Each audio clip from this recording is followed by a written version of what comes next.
Hello student, myself Professor Rushali Tapde from the ICEEM Engineering College from CSE department.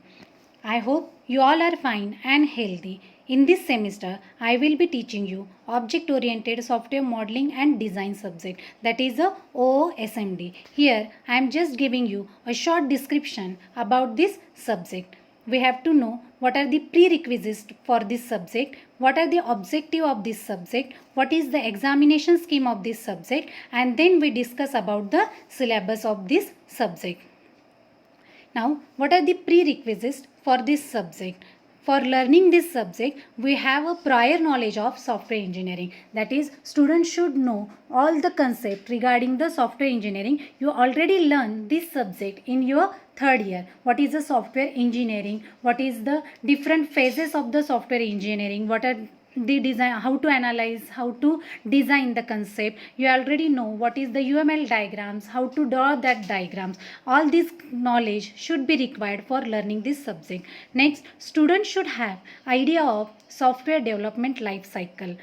Already you have learned this software development life cycle, that is a SDLC, in the subject software engineering in third year. So you know all the phases of the SDLC, and we require all these phases for learning the OSMD, because we have to gather information, that is how to analyze the customer requirements, then how to model that requirements, and then how to build up our project with the help of this diagram. So we need this SDLC life cycle for our learning the OASMD subject.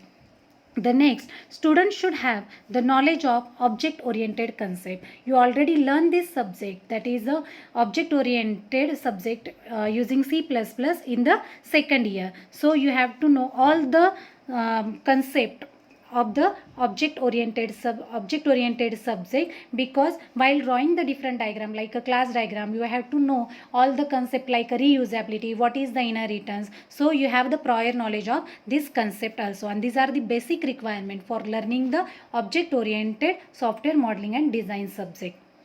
Now, what is the objectives of this subject? First objective of this subject is design a software project using object oriented modeling. That means while developing any project, the first thing we have to do is that we have to model that requirements of our customer with the help of different diagrams. So we are developing the project by using the object oriented modeling. Then next is design a software project using design patterns. In this subject, in the section B, we are learning different design patterns which will help you to develop your software project.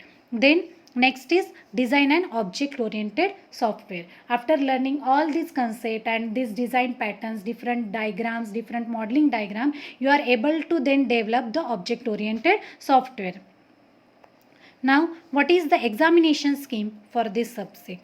For this subject, you have a 100 marks theory paper, out of which 20 marks is for your class state and 80 marks for the university paper.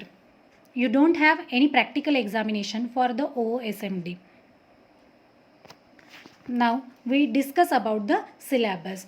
In this subject, you know that there are the two sections, section A and section B. Each section consists of the 3 chapters. So in the section A, you have a 3 chapters which have a weightage of 40 marks. In the section B, again you have a 3 chapters whose total weightage is 40 marks. So in section A, we have a first chapter, that is a introduction part. In that introduction, we have to know what is object oriented modeling design. Then we know what are the different techniques for object oriented modeling design, what are the different diagrams for object oriented modeling designs. Then what is the UML, what are the multiple views of software architecture, what is the complexity of software, why this complexity is occurred while developing any software, what is the algorithmic and object oriented decomposition. Then software architecture and design, their methods, their notations, which notations are used for designing the software.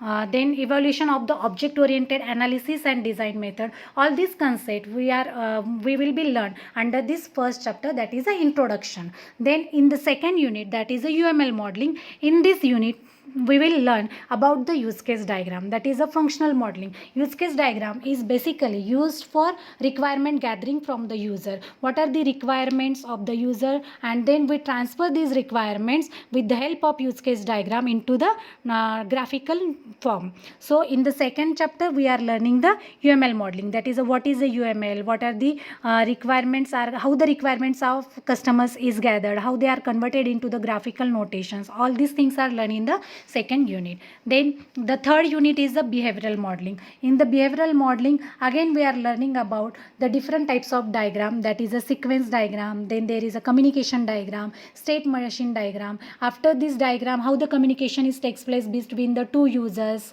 we are showing that with the help of graphical notation. Then the activity diagram, that is the whole activity of our project is represented with the help of this activity diagram. This is all about in the first section. Then in the section B, there are the design patterns, and we are learning the different design patterns in the section B. The fourth unit is a user interface design, that is how to design the different requirements of our users, what are the rules for developing in that design, what are the task analysis and modeling. All these things are learned under the user interface design. Next is that introduction to design patterns. Here in the fifth unit, actual what is the design patterns we will be learn. Then what are the different types of design pattern, what is the catalog of design pattern, how to organize this catalog, then what are the different creational design patterns. All these things will be learned under the unit 5.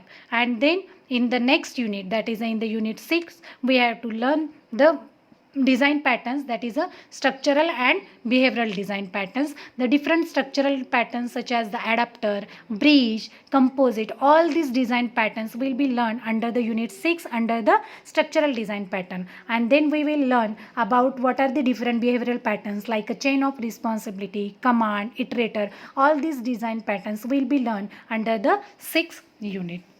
This is all about your syllabus of the subject object oriented software modeling and design. Thank you. Stay healthy, stay home.